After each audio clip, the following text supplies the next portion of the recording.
and let's get these guys on. And thanks for being with us. And as soon as I stop screwing up, we'll get everything rolling here. There we go. We're getting there. Sorry, guys. Oh my God. Sorry.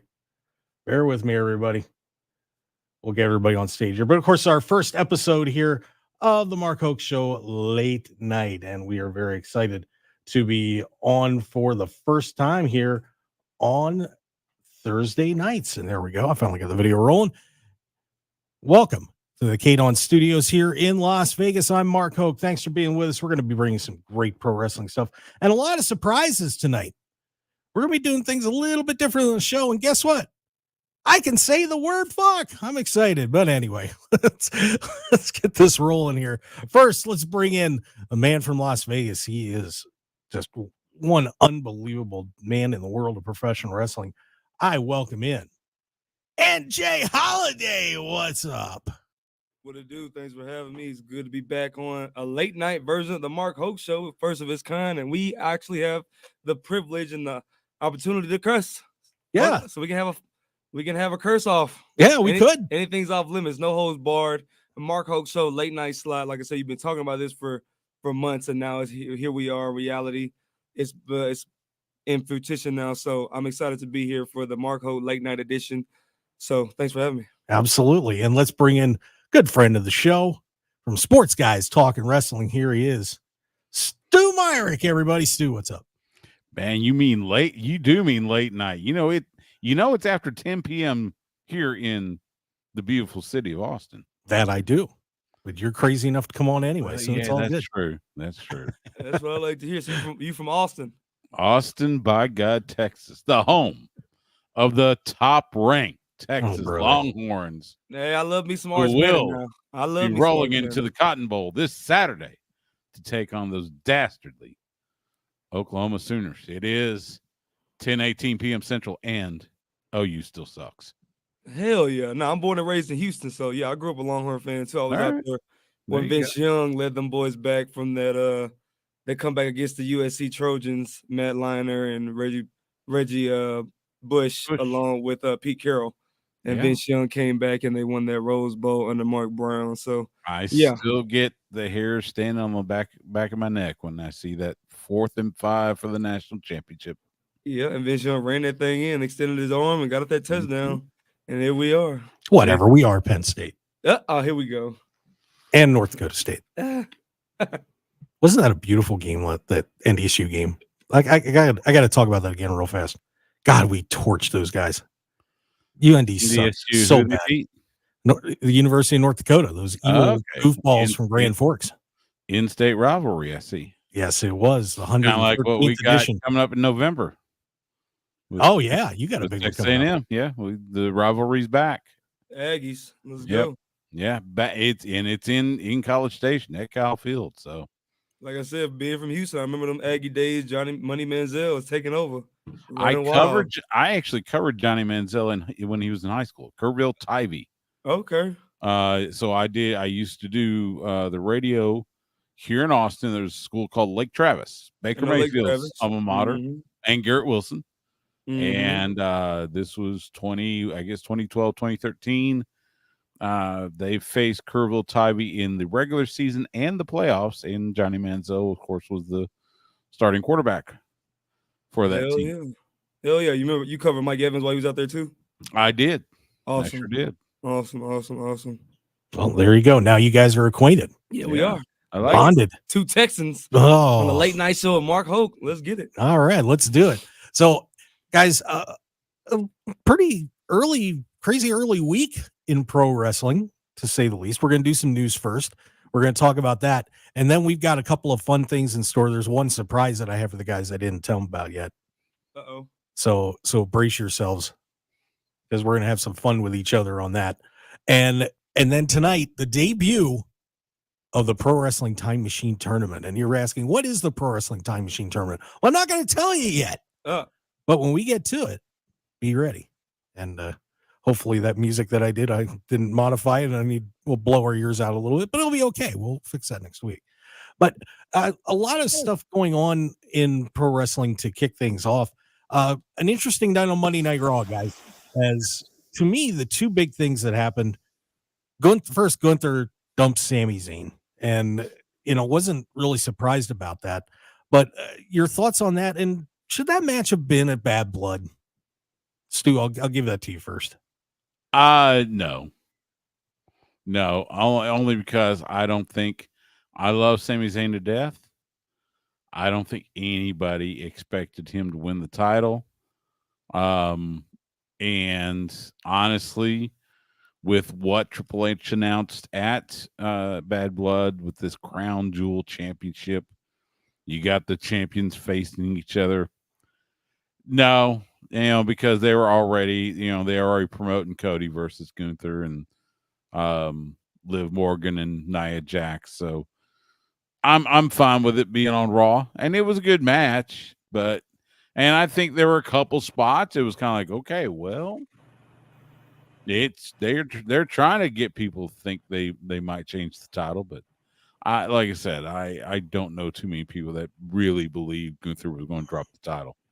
Yeah, no way that was happening. NJ, what'd you think?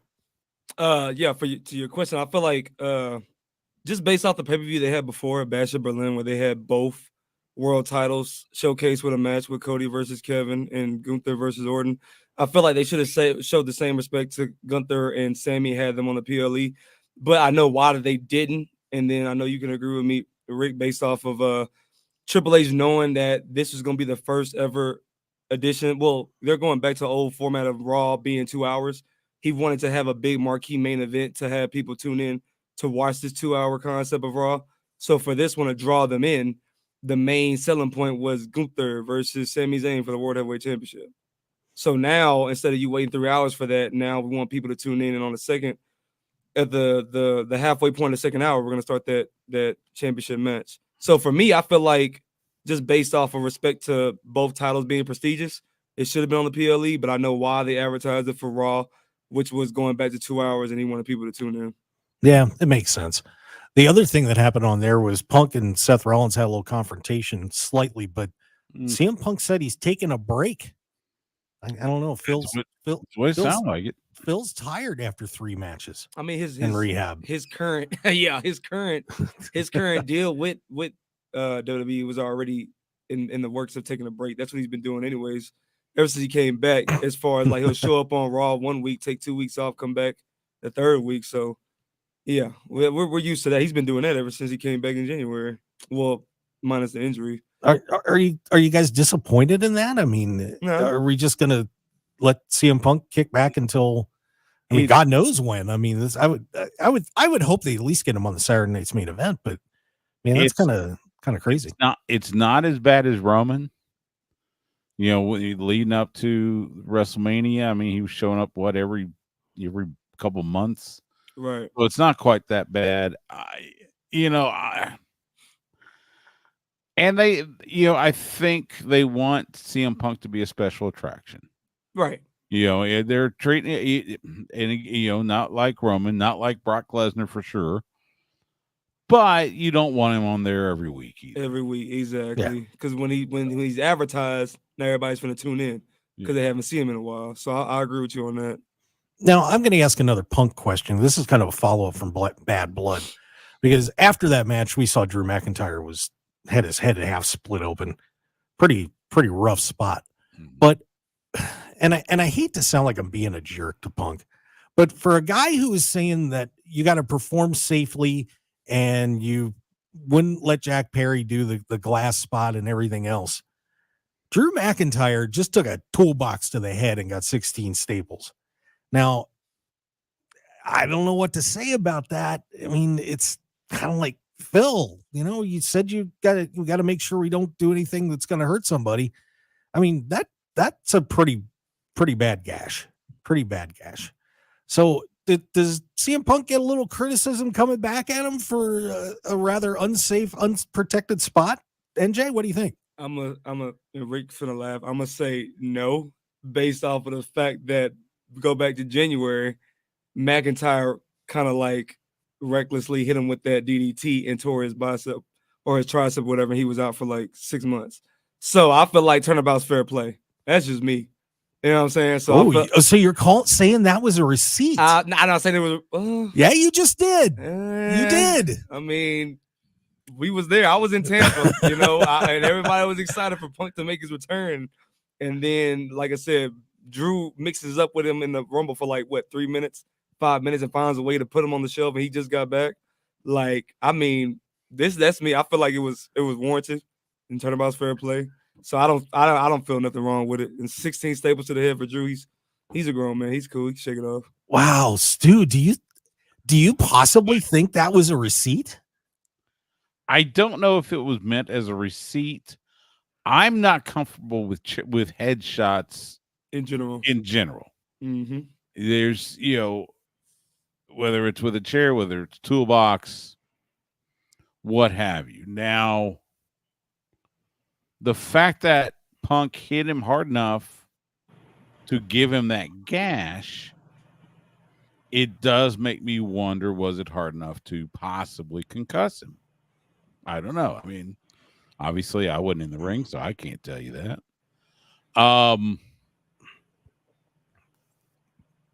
I think the whole thing with Jack Perry and the glass at All In London, I think it might be a different side of the coin. It's not, it wasn't a headshot. It's hard for me to compare the two, honestly. Yeah. Mm-hmm. Yeah, I hear that. But I'm not, like I said, I'm not comfortable with headshots in general. So yeah, and that's a tough position too, because Punk did that with kind of blind. Yeah. He swung it back over his head, so he didn't really know. I think he didn't anticipate Drew to be that close, maybe. Yeah. That's probably why he swung that hard. Yeah. But keep in mind, it did add to the story. It did add to the match. It did add to the shots. Like some of the shots the camera people were doing, like when Drew hit him with the low blow, when he had he said, pray to your God. And then Punk fell over on the steps. And then Drew just flipped his hair back and the blood is just gushing down his face. That just tells another story to the rivalry in this trilogy of matches that they had that's going to extend throughout the ends of time. When everybody's talking about Hell in a Cell matches and visuals, it took me back to Undertaker and Randy Orton Armageddon 05, because they kind of had those same kind of interactions. And then keep in mind, there was a receipt in that Hell in a Cell match that Undertaker gave to Randy with that chair, because Randy kind of hit him with the chair months prior with the lid hitting Undertaker's head. Oh, that's right. Him open. That's right. Undertaker got him back with a chair shot inside the Hell in a Cell match at Armageddon in 2005.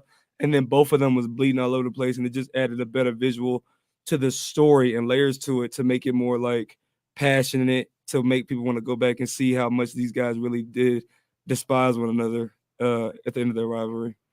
Yeah, and certainly I'm not one to turn down color in a match, but I don't know, 16 staples to the head. I don't know if Drew's anticipating that, but he's been cool as a cucumber about it online at least. So yeah, I guess just part of the job. I mean, credit to Punk, because Rick, you remember the 2013 when Paul Heyman turned on Punk and he threw that ladder in his head.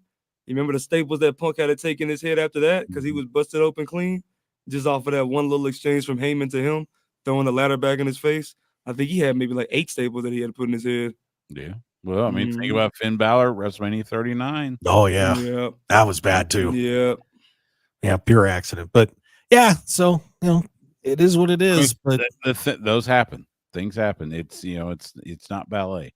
It is not ballet. It is not. Even though I think NJ would probably be good at ballet. No, okay. You know what? I'm not. I'll take that as a compliment, because I'm a man of many trades. Yes, you're agile. You know what I'm saying? I'm very elusive, very agile.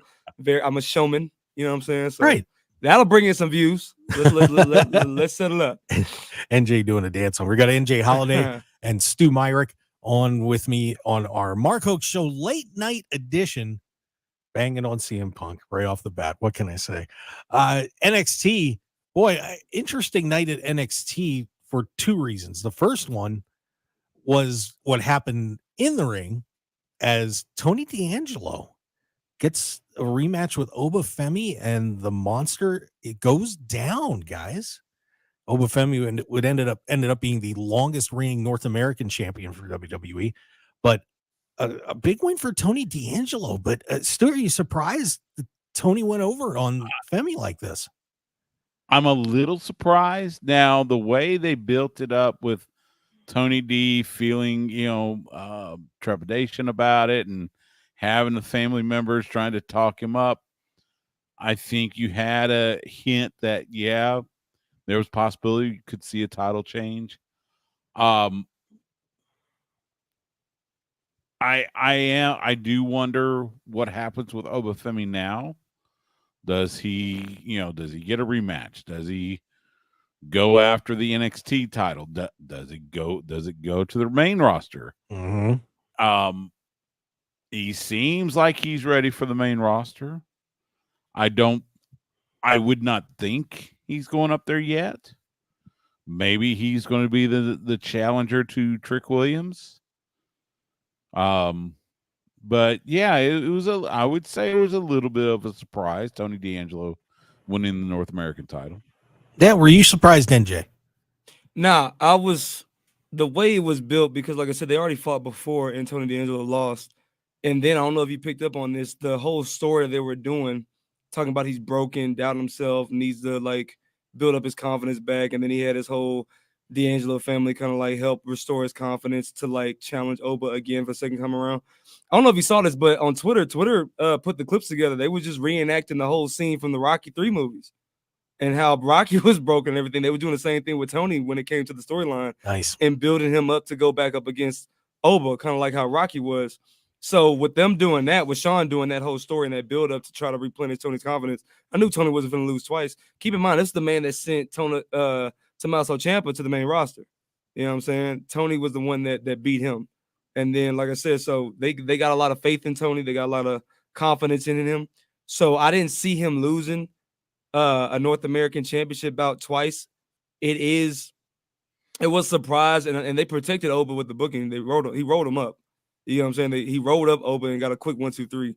So I could see Oba, like I said, now going after Trick, because you know what I'm saying, with Trick and Ethan Page finna go at it again at Halloween Havoc. Because let's keep in mind, he's not losing this next Tuesday in the triple threat match. So it's gonna be Trick and Ethan Page with their trilogy, their third match. And then after Trick is done with that, he's going to face Oba. Well, one thought that I had, because of all this controversy that everybody's been talking about not a lot of black male representation at the WWE PLEs, is Obafemi a guy that maybe they should consider pulling up now? I mean, I think he's ready. I mean, would it help the situation to bring him up there, or should they wait? NJ, what do you think? I feel like they should wait, because they did this with Apollo Crews in 2016. They kind of rushed it. And then when they did that, they didn't have no long-term plans for him, no storylines, no feuds. And we see how his career has ended. So, I mean, has turned out to be. So I feel like they need to just let him keep leveling up in NXT. He became the longest reigning North American champion. He beat Wesley's reign. Let him move on to the heavyweight, the NXT championship picture. Let him work with the top guys there when it comes to Trick, Ethan, and some of the other guys there. Let him definitely get an NXT championship match. Let's see how he does there. And then definitely just wait till WrestleMania 41 is over with. And then they need to go back to the old concept where after WrestleMania and they restart, they bring in a talent like they did back in the day when they had Neville. He came on. Enzo and Cass. He came on. You know, the only person that ever wrestled somebody to the main roster was Kevin Owens. And that was because he was the NXT champion at the time. And they put him in there with the face of the company, John Cena. Now, everybody can't have that opportunity. So I would just say let Oba keep leveling up NXT and then wait till next year after WrestleMania 41, then bring him on as a monster on SmackDown. What do you think, Stu? You know, it's kind of funny. And you and I, we talked about this on your show on Sunday. And I think people need to look at NXT. Just you got Trick Williams as the NXT champion. You got Obafemi, who until this past Tuesday North American champion. You got Wesley, one of the hot talents. And think back, back in the spring, there were the rumors swirling about, they were sending Carmelo Hayes to the main roster. There was talk about should they send Trick Williams as well, and the decision was keep him in NXT and let him become the face of NXT, which apparently has happened. So NXT has got this representation. It seems they have it nailed down. Now they got to address Raw and SmackDown. I would not. I'm with NJ. I like the cycle of after WrestleMania, you bring up talent to the main roster. I think that we are past the era of having NXT talents coming up the main roster and have nothing for them. Yeah, they got to be careful with that. And Triple H is going to. I think Triple H is going to do better with that. We're seeing that now, Stu, with Kiana James. Yeah, absolutely. I think she's been taken off TV and off the roster internally. Well, she's injured. Oh, so she got hurt. She got hurt on a house show, probably. Right, man. she's injured. So got that's it. Her, but they still didn't have nothing for her prior. But I think for the most part, we are seeing those talents that came up from it. Look at Carmelo Hayes has had this great series with Andrade on SmackDown, and Andrade, one of the top talents in the world. So he's having a good showing against Andrade. Braun Breaker on Raw. Braun Breaker, of course. Tiffany on SmackDown. Former Intercontinental Champion Tiffany, Miss Money in the Bank. Triple H is going to do better with the NXT talent than Vince did. Vince didn't really get NXT. Let's be honest. Look at Karrion Kross, how he debuted. Oh, exactly. And he's been a main eventer everywhere he's been. Right. Main eventer in Impact. He was main eventer in MLW. And then he gets WWE, does great in NXT. They bring him main roster, put him in the gimp mask, and it's downhill. Now we're starting to see that recover some. Right. I'm not a fan of this whole he's going to be the guy he's the devil on everybody's shoulder, so to speak, because it seems a little so he's going to do that to everybody and just turn everybody's hearts black. It's kind of like let's have a little more depth than that. Right. No, if I get to hang out with Scarlett, he can turn my heart black anytime. Oh, I did get to hang out with Scarlett. They're both very nice people, by the way. They're awesome. Great. They're awesome. We had them at Wrestle Circus a few years ago, back in the day here in Austin, and they were fantastic. I remember those legendary Sammy Guevara matches over there. Love Sammy today. Sammy's one of ours. Yeah. We love Sammy. Sammy and I've shared a lot of the same ring space over the years. So as well as Ricky Starks. Ricky Starks lives here in Austin. So okay, that's what's up. He left I moved see Louisiana to Austin. I like it. Yeah, I see him every now and again. So awesome. But and it's funny that you brought Cross up too, because just last night I got reminded of something that happened here in Las Vegas at FSW, where Jacob Fautu was wrestling Cross. Mm-hmm. And Scarlett gave him a code red, and the place went crazy. I mean, people forget that she can go too. Yeah, they're both very talented, and I look at her run in TNA. Yeah, she wrestled and she did a fine job. So yeah, they're both interesting characters. The other side of NXT, which I'm sure they were celebrating, and I don't know if you guys saw these ratings, that the devastation that took place with Dynamite moving to Tuesday night. Now, I did pull up the numbers, and there was some pretty heavy competition that night too. But NXT pretty much smoked them on Tuesday night. Of course, NXT's on, and I'm not making excuses, but I'm just giving facts. NXT's on the CW network, whereas Dynamite is on TNT and was on its off night. Or TBS, excuse me. Yeah. And NXT did a 0.87, and poor Dynamite did a 0.33. I mean, they just got mauled. And this is on the same night, by the way, with Dancing with the Stars, The Voice. Oprah Winfrey had a special on as well.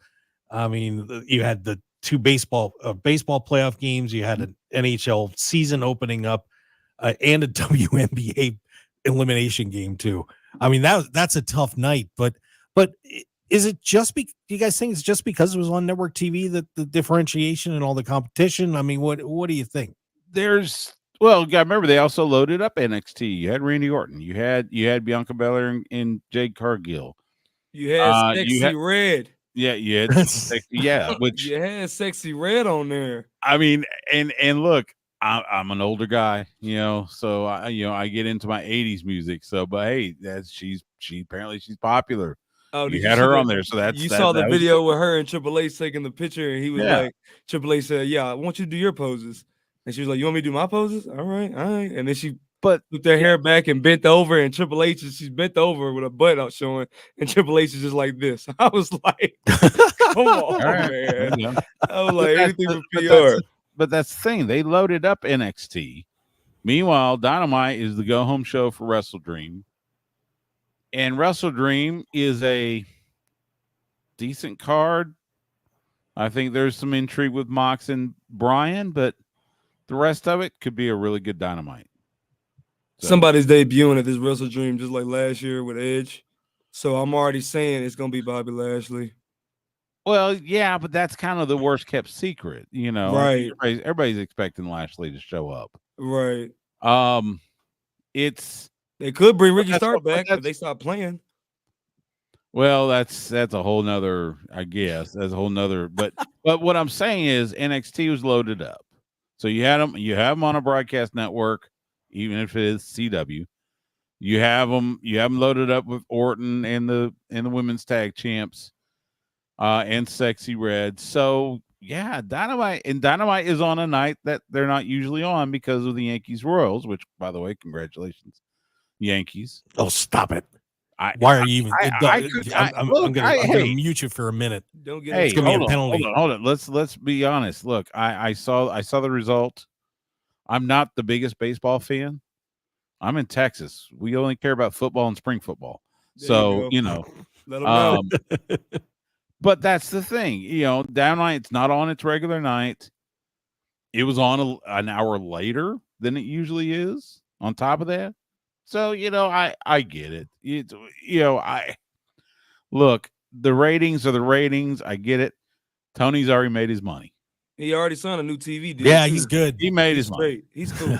So he made his money. They finna profit in these next 2 years, and they just signed a new TV deal, TV rights deal. Yeah. And now we're doing all in. Where at, Stu? We're doing it in Texas. Globe Life Field. Let's go. Rangers. I'll be out there. Yeah, it should be a lot of fun. But yeah, that's a tough number, but I think you can rationalize that number just a little bit. A little bit. Here we go. Yeah. No, a little. Just don't do it again. Yeah. That's like when you're with the kids, like, they do something bad and really bad, and you're like, all right, but don't do it again. I want all the indie wrestlers to take this into perspective of what just happened. Like you just said, NXT, like I said, with the numbers, 894,000 against like 300,000 that was watching AEW for Title Tuesday. Most of the people tuned in the most of the show at the end, the last hour of both. Well, the last hour of NXT. The last hour of NXT, let's keep in mind, was the main event by a fellow dude that was on the independent scene last year, Jay Malachi, now known as Javon Evans. Mm-hmm. And then he was part of that. Everybody tuning in. I know it was Randy Orton. Not acting like it wasn't all Randy Orton, but still, the fact that he was facing Randy and people still wanted to tune in to see that, that goes to him as well. Like I said, credit to Javon Evans, who was just on the independent circle at Deadlock Pro Wrestling last year, Carolina Classic winner, DPW Championship owner. So y'all, everybody on the independent scene, keep doing what y'all doing, keep grinding, keep working, and at the right time, the right moment, somebody's gonna see you, provide you an opportunity, and then all of a sudden you get a tryout. You just do what you always do, and you show out and make a name for yourself in that tryout. And then look what happened. Everybody at the WWE and the staff at NXT, they're paying tribute and they're showing love to everybody that's already seasoned. Mm-hmm. You know what I'm saying? I thought it was going to be more catered to the NIL, people from college and all these young kids from these big-time universities, big-time collegiate athletes, but they're giving love and spots to everybody that's coming off the indies. Look at this next week. We got Ren Sinclair, formerly known as Maddie Ronkowski, who was on the independent scene as well. and now she's going up against I want to say Stephanie Vaquer. So now it's like that's another person that just came from the Indies that just signed a deal with NXT in a big time pivotal spot on the Big Time Now network. So everybody on independent scene, keep doing what you're doing. It's a matter of time for somebody sees you and allows and helps you get into the right door that you need to get on to the WWE. And you're seeing the indie scene blow up again. You know, right? It's I would dare say it's back to pre-pandemic levels. Yes. You know, it's, you know, and yeah, there is talent. I mean, I will see a ton of talent this Sunday when Inspire After Death, when we run our show in downtown Austin. I see it at Dustin's school, and Dustin's got his Rhodes Wrestling Association coming up in November. And there's a lot of fantastic talent. I've called matches for all of them. That's going to be that, you know, there's going to be some eyes on that one as well. So, you know, yeah, you're right. You know, whether it's WWE or AEW, there are a lot of opportunities. You know, the wrestling business is pretty healthy right now. You know, and then, you know, besides WWE and AEW, you got TNA, you got Major League Wrestling, you got the NWA, you got the mega indies like Game Changer Wrestling Revolver, who's going to be in Grand Prairie this Saturday. There's going to be there's a lot of opportunities for you know, the men and women that are applying their craft to make a buck or two. Yeah, it's a very exciting time in pro wrestling. There's no doubt about that. Guys, we're going to take a breather because I want to pay some bills around here. But when we come back, I got a special surprise for all you guys before we do any more news. So brace yourselves, because we're going to all get to have a little torture each other just a little bit. It's going to be fun. Are you excited, fellas? Yay. Yeah. All right. Okay, so let's take a break here on the Mark Hoke Show late night. We got NJ Holiday and Stu Myrick in the house. Very excited to have them both with me on this first edition of the Mark Hoke Show late night. So stick around, everybody. And we got a few sponsors coming up here, so make sure you take care of them. Check it out. We would certainly appreciate it. Hang around.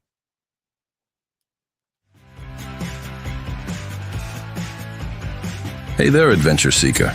Ready to unlock incredible hotel deals? Get a free membership and save up to 50%. Stay grand. Spend less. The simplest site. The best unpublished hotel deals. TheTravelShark.com.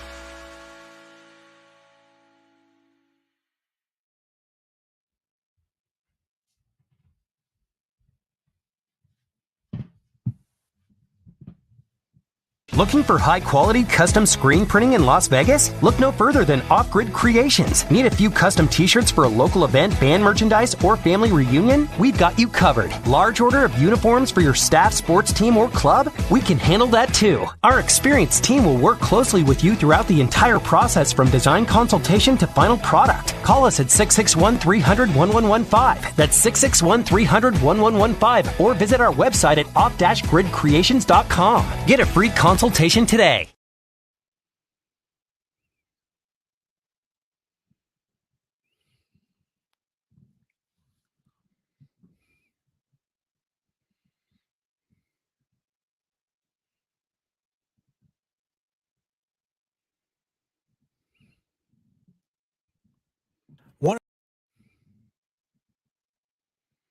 Want a matching bonus up to $500 and have fun betting on pro wrestling plus all your favorite sports and entertainment events? Then you need to check out betonline.ag. Bet on all the top wrestling events, plus you can get a free 50% matching bonus up to $1,000 on your initial deposit. Just go to markhokeshow.com, click on the betonline.ag link, and use sign-up code BOL1000 to get in on the action today and receive your 50% matching bonus. So get in on all the betting excitement. Sign up right now on markhokeshow.com with betonline.ag.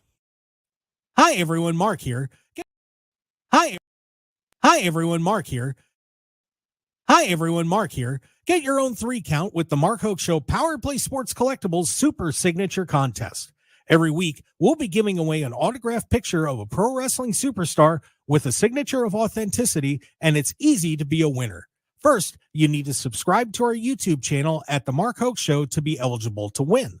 Then, during the week, find the 3 Power Play passwords hidden in the descriptions of our YouTube videos and live streams during the week.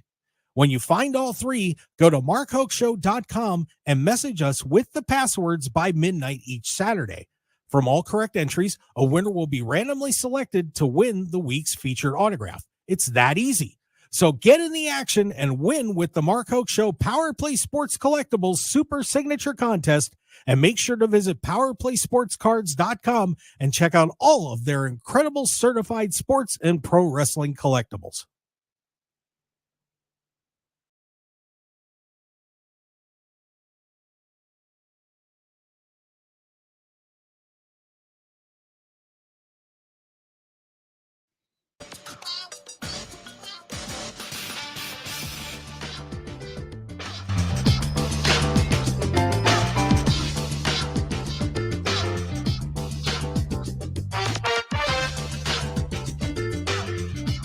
All right, everybody, let's get back to it with all the fun little glitches that I'm learning, everything that I did, but that's okay. Having a great time here on the Mark Hoke Show, late night edition here on Thursday night here from the KDAWN studios. NJ Holiday and Stu Myrick in the house with us. NJ, what's up? How's it going? We here. We back. Yeah, we back. Barely, but I did it. Stu Myrick, Sports Guys Talking Wrestling. How's that show going, Stu? It's good. I had Dominic D'Angelo from One True Sport on this past week to recap Bad Blood and to preview Wrestle Dream. So that's now posted. But it was good. It was good. So, but yeah, getting ready for ACL weekend number 2 coming up this weekend, as well as Texas OU in Dallas. ACL Fest happening with, one of the biggest music festivals around. Busy boy. I'm not going, but I'm gonna be watching that. I don't go. No, I don't do ACL Fest. I'm too old for the stuff like that. No, you're never too old, Stu Myrick. You're never too old. Besides, that's downtown. I try not to go downtown as often as much as possible. Okay, fair enough. Yeah. Well, guys, before we get into more news, here's your surprise for the night. We're gonna get to play a little game for us during the rest of the show.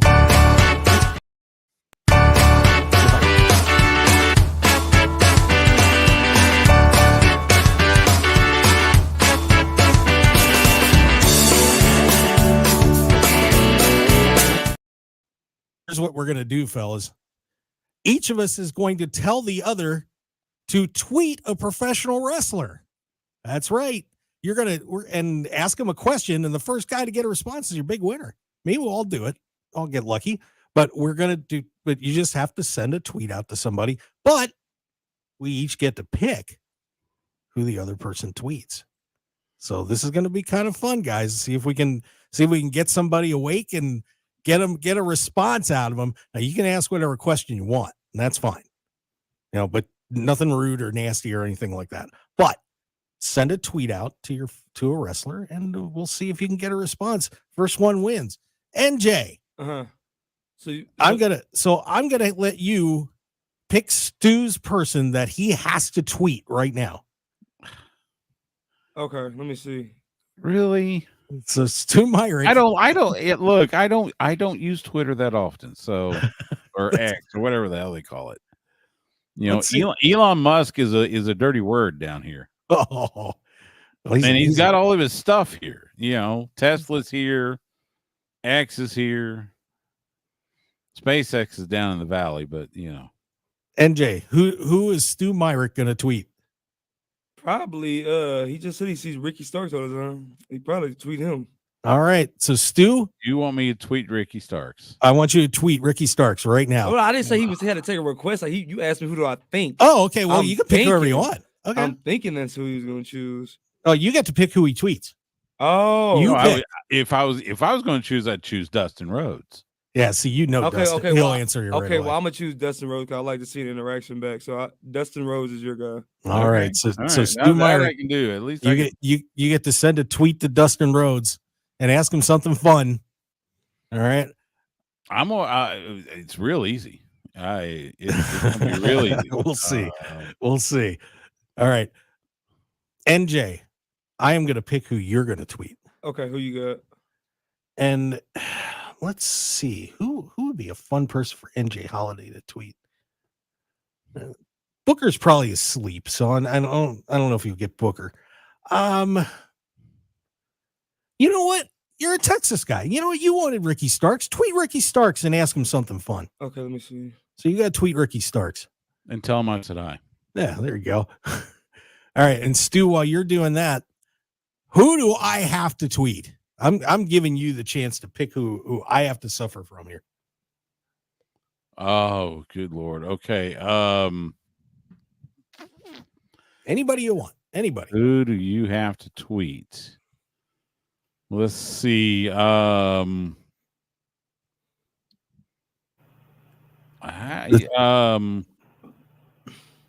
a name. Anybody that comes to mind. Well, you were talking about carrying Cross. I got to tweet Cross. All right. Okay, so I'm going to send a tweet out to Cross. So then keep an eye on your notifications, guys. First one's going to win. Stu, what did you tweet? Real easy. In fact, I'll show you before I'm going to tweet it. Let's see if it'll show up on the camera. Let's see. He's looking for a score prediction from Dustin Rhodes of the Texas OU game. All right. Yes. Fair enough. NJ, who are you? What are you tweeting? I just tagged you in it. So you did? Okay. Yeah, you'll see it. All right. So I'm tweeting Cross right now. Let's see. Oh, this will be fun. Let's see.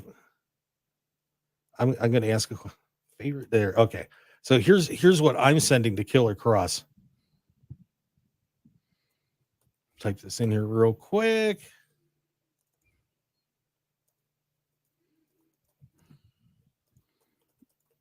Dustin's a massive Longhorn fan, as well as a Cowboys fan. That's how we got connected in the first place. All right. So here's what I tweeted Killer Cross. What is Lady Scarlett's favorite dessert? And I let her know we're live on my show trying to get a response. So I asked, what is Scarlett's favorite dessert? And then harmless question. Yeah. NJ, what's your question? The question who? What's your tweet? The tweet that I just did. You saw. I just tagged you in it. I'm sorry. Oh, you tag me on it? Okay. Yeah, I tagged you and Stu in it. All right, let's see. Let's see. I'm trying to find it here. It says hello. So it just says hello. More. Stu Myrick says hello. Let's hoping to get a hold back. Keep an eye on your notifications, guys. We'll see if one of us is lucky enough to get a response tweet. So good luck to everybody. I don't know what we'll do to he might show up this Sunday. That's what I'm thinking. I would hope so. Ricky's one of our Inspire alums. He sometimes shows up at the events. Yeah, if there was a time, it's right now. Yeah, fair enough. So dirty little secret. So we'll go to intermission, and we stream on IWTV. Mm-hmm. So we'll do intermission while we're at intermission. The mics are cut and all that good stuff. He'll come sit over in my chair on commentary, put on the headset, and just unload whatever is on his mind. Now, nobody can hear him unless you're standing next to him, but he just decides he's going to, pontificate. Nice. It's the funniest thing. You'll have to video it next time, Stu. But yeah, so good luck, everybody, on Tweet This. Back to some news. And don't forget the Pro Wrestling Time Machine Tournament is coming up where we're going to be fighting it. And when you see how this all works out, guys, I think you're going to really enjoy it. I just hope we don't tear each other apart trying to book this tournament. Bad news for Luchasaurus, by the way. And I don't know if you guys saw what happened to the big man, but this is really bad. He has a potential career-ending complications from pneumonia. He collapsed at home on September 27th, had pneumonia in both of his lungs, and apparently was days away from permanent lung damage. And he's had some setbacks. He hasn't been to the gym, hasn't done anything, and saying he ends up getting this flu and bad oxygen uptake, a result of whatever else, and it turned into pneumonia. And he's high risk for a relapse. So this is scary, guys. But Luchasaurus, huge talent, but wow, what a horrible thing to have happen to somebody, Stu. I mean, this is it is scary, and of course, all of our best wishes to Luchasaurus. Hopefully, he makes a full recovery. Hopefully his health gets right, even if he can't make it back to the ring. I mean, it's scary though. I mean, and of course, when I heard that, my mind immediately went to Brody Lee. Yeah, what happened to him? Right. And thankfully Luchasaurus is still with us. But yeah, double pneumonia. And yeah, it's going to take a while. He's going to be on a long road to recovery, but hopefully he can at least make a full recovery where his quality of life will be fine. But man, yeah, just heart goes out to him. Yeah, no doubt. I mean, NJ, and this is going to have a big impact on AEW, I think, too. Yeah, sensitive topic. Yeah, I saw that with Luchasaurus. It's unfortunate. I hope he gets better. Well wishes to him and his family and his loved ones in his road to recovery. I know he will come back stronger and better than ever. It just sucks. Like I said, that's one of those things where you can't take talent's health for granted.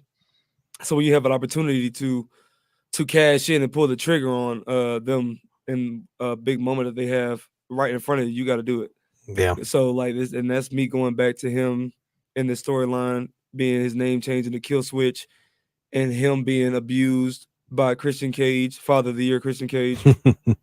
And then all those times that Luchasaurus had the chance to pull the trigger and get his comeuppance onto Christian Cage and get that TNT title.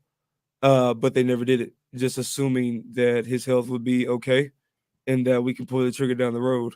So hopefully there's a wake-up call for everybody creative at AEW, Tony Khan. Don't take your performers and your talents' health for granted when the opportunity is there to pull the trigger and give them that moment in the sun for the storyline they've been building and over the last few months. You need to do it. So once again, my best wishes go out to Kill Switch and his family. Luchasaurus, can't wait to see you make your return. But yeah, this is a it sucks. It's a sad moment because, like you just said, Stu, they did take me back to Brody Lee in 2020 and the cases that he had with pneumonia and shortness of breath and complications with breathing. So I hope he gets better really, really soon. Yeah, and I guarantee you that AEW is going to be real careful with this. There's not going to be screwing around with Luchasaurus. By the way, we got comments in the chat box, and if you're watching the show and you want to chime in wherever you want, we would certainly appreciate it. And Kervin Abreu says, you guys thinking about wrestling all day, every day, go do something else. And also said your whole life revolves around wrestling. Real sad. Yeah. It's okay. Not football. Yeah, I produce a politics show, a sports show. I'm a single dad. I'm not thinking about wrestling all the time. I'm not apologetic for stuff. I'm unapologetically me. NJ Holly loves him some wrestling. Matter of fact, I'll be back in Houston this Saturday for Rise of Royalty, working alongside two-time Hall of Famer Booker T. I wish you had something like that to do on your Saturday on this weekend, but I'm pretty sure you're going to be behind your computer as a keyboard warrior as you are, not doing nothing with your life but stacking on pounds. So I'm not sorry at all. I really love the life that I'm living. I love the area of work that I'm doing as well. Like I said, Stu, we'll be back. If you're not familiar with my faction that I have, it's called Culture Inc. We're changing the culture. I think I've heard of it. I got a few friends down there. There we go. So we'll be out there. This is an exclusive for the Mark Hoke Show. Culture Inc. will be out there November 8th, Fort Worth, Texas. Nice. Texas Wrestling Expo. We will be there. Okay. Live in Fort Worth. We will be there with Lou Gotti, with Myron Reed, with Mysterious Q making his return, the big homie. We will be there live at 5. Your boy NJ Holiday, Malik Bo City, Eli Knight. We will be there November 8th, Texas Wrestling Expo. You guys get your tickets. Y'all come on down, Stu. I hope we see you. Maybe we can do some content, get some interviews. You know what I'm saying? Let's make some shape. Take out Curvin. Huh? Take out who? Take out Curvin in the chat box. Oh, it's all good. Everybody's got their opinions. But by the way, speaking of a guy that's back, Daniel Garcia has re-signed with AEW. Good for him. And I think that when we had talked about this a couple of times on the show about what Daniel should do, he's an AEW guy. He really is. Through and through. I just didn't feel like he'd be a real good fit in WWE, but Daniel Garcia is back in AEW and he's going to be there for a long time. NJ, you feeling pretty good about that decision on his part? Yeah, because AEW was because I remember, Daniel Garcia was the man on the independent scene. It's funny because I just had one of his proteges, right, on the independent scene. Stu, have you heard the name Robert Martyr? Mm-hmm. Okay, so we've had an Inspire, yeah. There we go. So he was just here in Las Vegas, and while he was booked on 2 shows at FSW, he faced Chris Bay, and then he faced Kevin Blackwood, the West Coast Pro Champion here at Grab House. He was the man of the independent scene. I remember he did a hour-long Iron Man match with Willer Yuta on the independent wrestling television app. He was the man, and then he got signed. He had a choice to go to NXT or AEW from the jump. NXT gave him a contract. AEW gave him a contract. He took the AEW one. So now from the jump, remember, the Last Dance Rampage, Punk made his return. Who was the main event that night? It was Daniel Garcia and Jon Moxley. Oh, yeah, you know what I'm saying? So little opportunities like that, and they cater to what he is. He's a pro wrestler. He's not a sports entertainer. He doesn't need to go out there and like carry on like a drama series or stuff like that. So he's just a pro wrestler, and that's where he's at. He's at the company where he can do what he's best to do, and that is just simply being a technician, a ring technician, and becoming a pro wrestler. So I like what he just did with MJF. They just gave him the top guy. It's not like they sleeping on him. Yeah. You know what I'm saying? They're making full use of him. He was just in the Jericho Appreciation Society, under the Jericho Learning Tree is what he's calling it now. So, I'm happy for Daniel Garcia, and keep in mind the schedule was a lot lighter. He's having a lot of fun. He's a spring chicken. He's really young, has a whole life ahead of him, and I do see him as a future AEW World Champion, as the Red Death version of Daniel Garcia, what he was on the Indies. So I'm excited for Daniel Garcia. DG. Stu, what do you think? Yeah, no, it's good. It's good. He's making his money. He's hopefully we will see him, factor into the main event scene, maybe even get a look at the world title, get something in the world title picture. Dan Garcia is a phenomenal talent, and AEW, did right by giving him what he wanted, and so we'll see him in there. Should be great. I'm looking forward to seeing what Daniel Garcia can do in the future. Yeah, and he's such a great technical wrestler. I mean, especially for his age. I mean, every time you look at the guy and you're kind of like, is this guy really a professional wrestler? And then you see him in the ring, and he's absolutely incredible. He's hung. Oh, I'm sorry. Yeah, he's done with MJF, Bryan Danielson, Mox. They put him in with everybody, so it's got to say something about the guy. You mentioned MJF. Did you see he's in Happy Gilmore too? Yes. Yeah. Shout out to him. Make himself a movie career. Yeah. Now he's doing this thing with Adam Sandler. So I'm happy for him. And like I said, I still think he should have went to WWE. That's just me. I feel like, we just saw him do his thing with Will Ospreay and stuff like that. But I feel like everything that he could have done on the microphone and people wrestling. I mean, he wrestled Kenny Omega. He wrestled Jon Moxley. He wrestled Cody Rhodes. He wrestled what's the other? He wrestled Jay White. You know what I'm saying? He wrestled Swerve. I mean, he just got done wrestling Will Ospreay, but after that, I feel like the line kind of ends there. That's just me, but WWE, I feel like he should have went. But what happened was Tony Khan just copped up the farm and just gave him a shitload of money that he couldn't say no to. You know what I'm saying? You said we can cut, so he gave him a fuckload of money that he couldn't say no to. So. Well, he's got movies to make too. So that, and keep in mind, he got his girlfriend a job. He got his girlfriend a contract with Are you saying Alicia wasn't worthy of it? Come on, NJ. They just signed Renee Paquette. What you need her for? Fair enough. You know what I'm saying? Like, what do you need her for if you just signed Renee? Alicia does good work. I haven't seen her on Maybe TV. Renee doesn't want to work Saturdays. Maybe Renee doesn't want to work Saturday. Okay. Well, I feel like they can record anything they need her to do for that Saturday, that Wednesday. But that's just me. Yeah, well, one other story that I wanted to hit before we got into having a little extra fun tonight is a little news of the weird. And I don't know if you guys caught this story, but this is crazy, guys. So the NXT gang got stuck in St. Louis because of the hurricane. So they were staying at a hotel as opposed to where they normally live. And there was a fan incident while they were at the hotel. And guy was thrown out of the hotel twice after he was caught allegedly trying to take photos of the female talent's feet. I did see that as they walked through the hotel. I did see that. I don't blame him because basically, I'm not blaming him because of where the society is at. We just saw OnlyFans. The girls on there generated more money than everybody in the NBA. You know what I'm saying? So that is it's a secondary version of that with this feet finder thing. So it's sad. There's a feet finder thing? There's a feet finder app. Yes, it's a feet finder app where you got these guys. They're buying photos of these girls that are putting it out there, and they're giving them like top dollar, like $1,000 for pictures of their feet. So if these sickos wasn't paying good money for stuff like this, that wouldn't encourage other sickos to go out and get that content because they can make money off of it.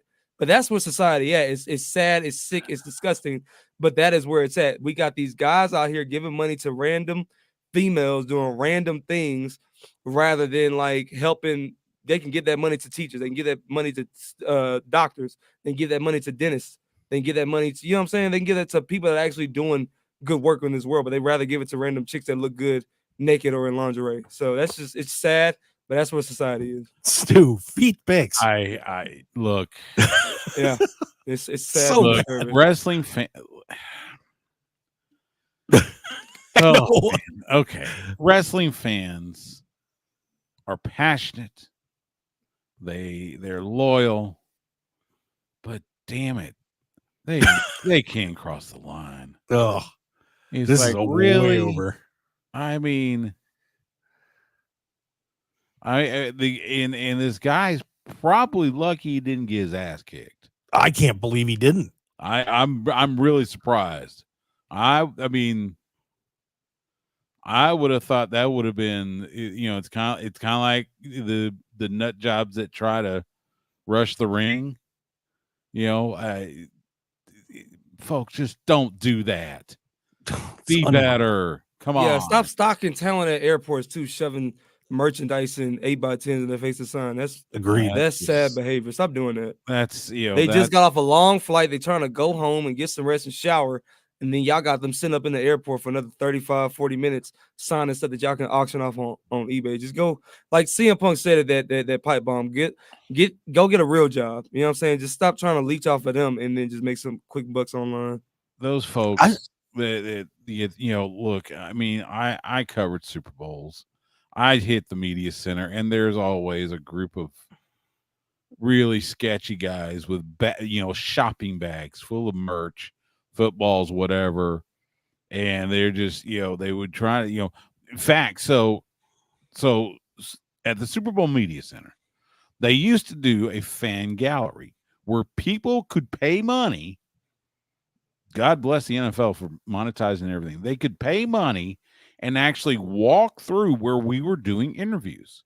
So you might see, for instance, they see me interviewing Cuba Gooding Jr. or interviewing, Dan Marino or something like that.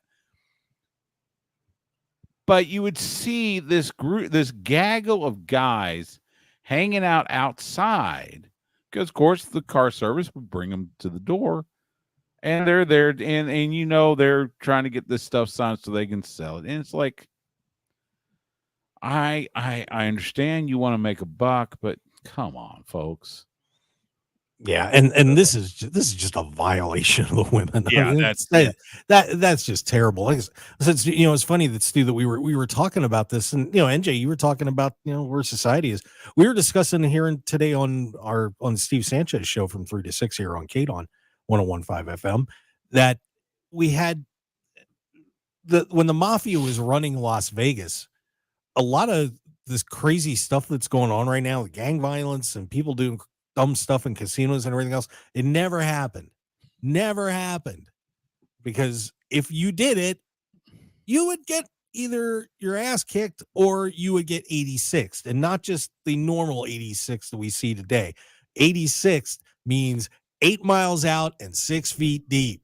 Yeah. Okay, Remy Marcel. Yeah, but that's a Remy Marcel thing here in town. But it's the truth. I mean, I can't believe that nobody just stomped this guy into the ground. They was more worried about the hurricane and actually just getting a room because they was probably running out of rooms. Throw him in the hurricane. Yeah, I mean, let him swim. Yeah. Well, remember I've been in a situation like that. They're in St. Louis. That hurricane was nowhere near St. Louis. They were in St. Louis when this happened? Yeah, I was saying. They're in St. Louis. Yeah, and well, you'd still. And by the way, hearts go out to everybody in Central Florida. I mean, my God, did you watch some of that? Yeah, I saw the stuff in Tampa. Everybody in Orlando, they seemed. I saw they was fine, but people in Tampa, it does suck. Yeah, yeah, it's a horrible scene down there, and there's a lot of pro wrestlers that live in Tampa. The roof at Tropicana Field. Yeah, and the roof got ripped off Tropicana Field. They were going to be using that as kind of a shelter and an aid center for everybody. Yeah. Well, that thing got torched. I mean, I could not believe those pictures that I saw down there, the roof getting ripped apart. So any of you guys that are Tampaites, please, I'm sure everybody's going to be pitching in to help you out, but still be careful. Those flood surges and everything were nuts. So yeah. So be safe. Months to fix it before the Rays take the field again. So yeah, that's not going to be an easy task. No, it's not. Nope.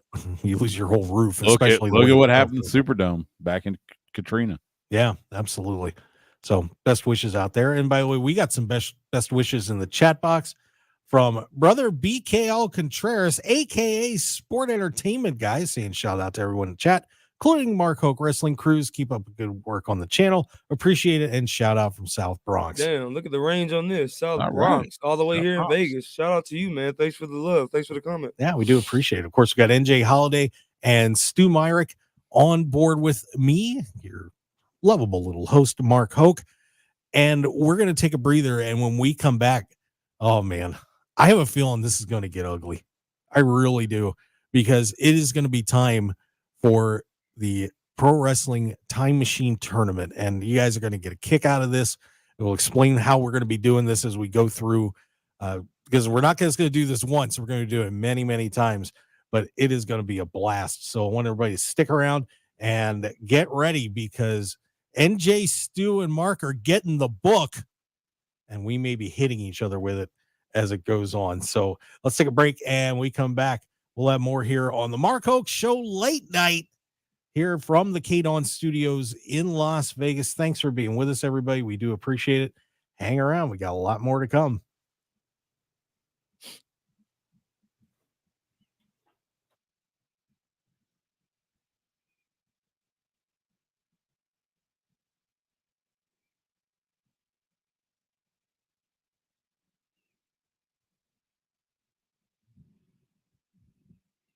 Want a matching bonus up to $500 and have fun betting on pro wrestling plus all your favorite sports and entertainment events? Then you need to check out betonline.ag. Bet on all the top wrestling events, plus you can get a free 50% matching bonus up to $1,000 on your initial deposit. Just go to markhokeshow.com, click on the betonline.ag link, and use sign-up code BOL1000 to get in on the action today and receive your 50% matching bonus. So get in on all the betting excitement. Sign up right now on markhokeshow.com with betonline.ag. Looking for Looking for high-quality custom screen printing in Las Vegas? Look no further than Off-Grid Creations. Need a few custom t-shirts for a local event, band merchandise, or family reunion? We've got you covered. Large order of uniforms for your staff, sports team, or club? We can handle that too. Our experienced team will work closely with you throughout the entire process from design consultation to final product. Call us at 661-300-1115. That's 661-300-1115. Or visit our website at off-gridcreations.com. Get a free consultation today.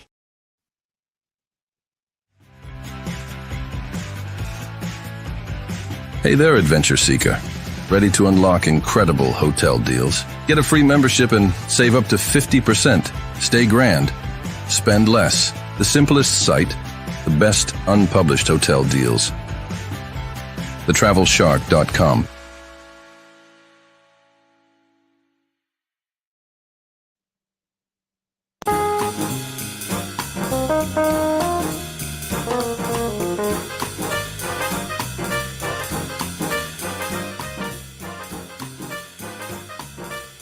All right, everybody. Hey, it is the Mark Hoke Show late night. Good golly, Miss Molly, we are hanging out, having a good old time on the Mark Hoke Show YouTube channel. NJ Holiday, Stu Myrick along for the ride here with me on our first edition. And I'm learning a little bit. I'm kind of producing the show as I do it. I need to hire a producer. That's what I need, Stu. I need a producer. Man, those don't come cheap. No, they don't. He got a fee, but I'm looking at one. Yeah, we got Shakur in the house over here, and yeah, he's already like, yeah, I can produce. I got you. Yeah. I got you. Very nice. All right. So, guys, I've been hyping this up, and this is kind of a little pet project of mine, and I am so excited that we're going to get to bring this to you here on the Mark Hoke Show late night. Get ready, everybody, because there's going to be a war in town, not only with the three of us, but from 16 of your favorite wrestlers from the past and present. Brace yourselves. If this actually works, come on. There we go. I'm trying to get it going here. Bear with me because here it is.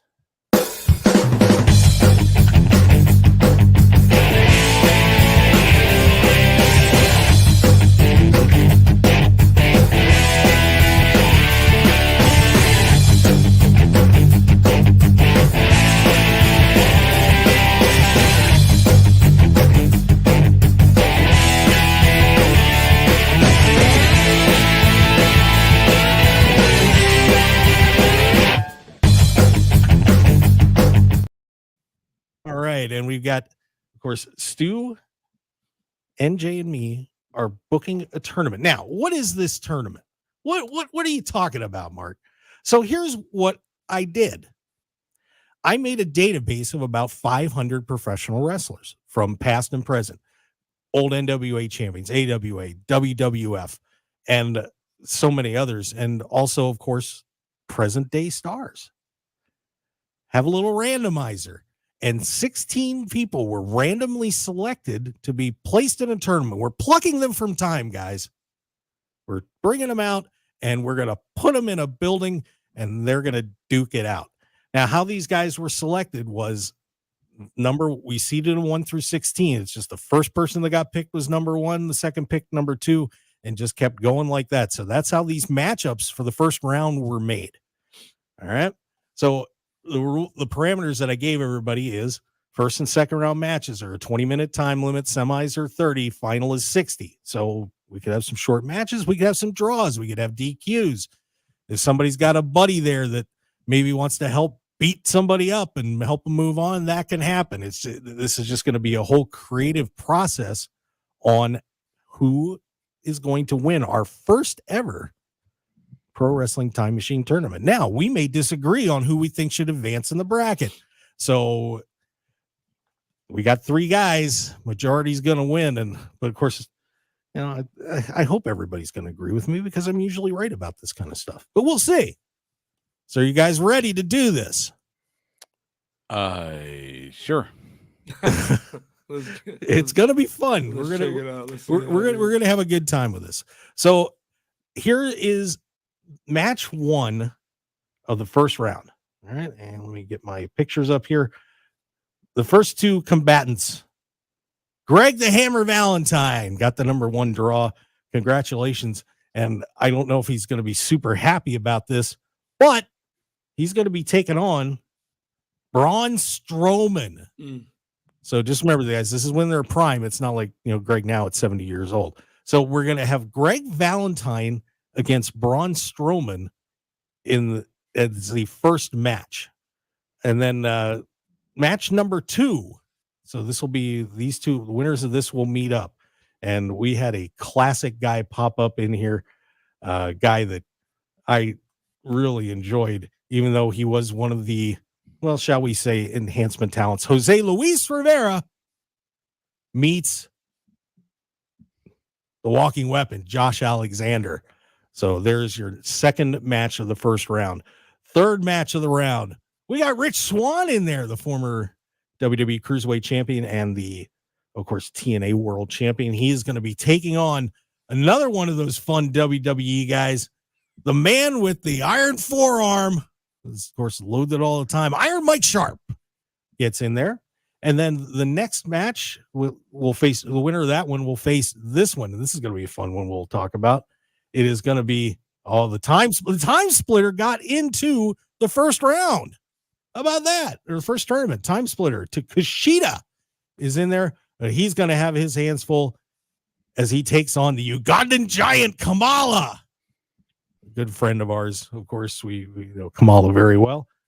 On the other side of the bracket, and this is where this is going to get really nasty on this, as we have, if I can find, there we go.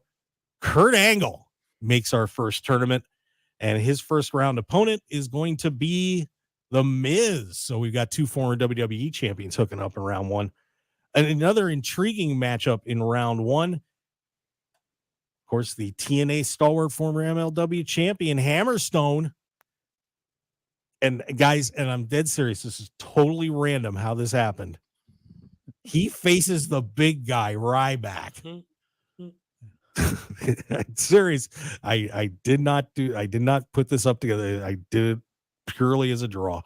And then the other part of the bracket sees a couple of interesting names in this one. Lex Luger, of course, former WCW champion, US champ, so on, takes on one of the all-time greats. Of course, his breakup with Ole Anderson ended up leading into the 4 Horsemen. Thunderbolt Patterson, the WWE Hall of Famer, faces off of Lex Luger. And then the final matchup of round 1, it's JBL. He's been everywhere else in wrestling. Why not get into this time machine tournament? He takes on Mark Youngblood, of course, one half of the World Tag Team Champions, along with Wahoo McDaniel a couple times, and teamed with his brother Mark, and won a bunch of single sales too, former NWA TV champion and so on. So Mark Youngblood, and that's your bracket. So guys, here's where we start. We start with that first match. So you're booking this tournament as you look down the road and see how this is all going to work out. Match number 1, Greg the Hammer Valentine taking on Braun Strowman. This is a pretty intriguing matchup. I mean, if you put this together with Greg in his prime against Braun Strowman, this would be a pretty good war, I think. NJ, who wins our inaugural match of the first Time Machine tournament?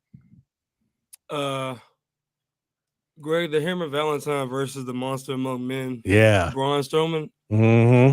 I'm just have to go with Braun.